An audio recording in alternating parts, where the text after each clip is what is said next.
राजा हो कब आइब कब जाइब हमें बता के जा, एगो फोटो खिंचा के जाना। राजा हो कब आइब कब जाइब हमें बता के जा, एगो फोटो खिंचा के जाना।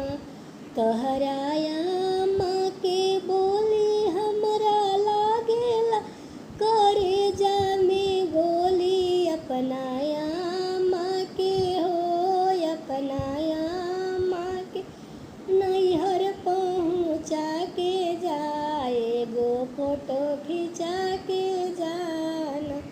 राजा हो कब आइब कब जाइब हमें बता के जा, एगो फोटो खिंचा के जाना।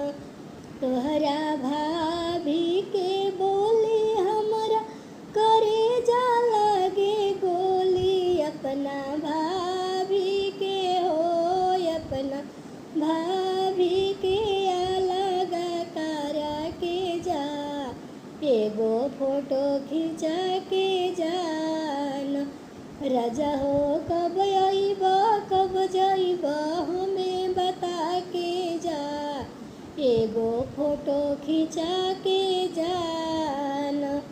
तोहरा बहिनी के बोली हमरा करेजा लागे गोली, अपना बहिनी के हो अपना बहिनी के गवाना करा के जा, एगो फोटो खिंचा के जाना।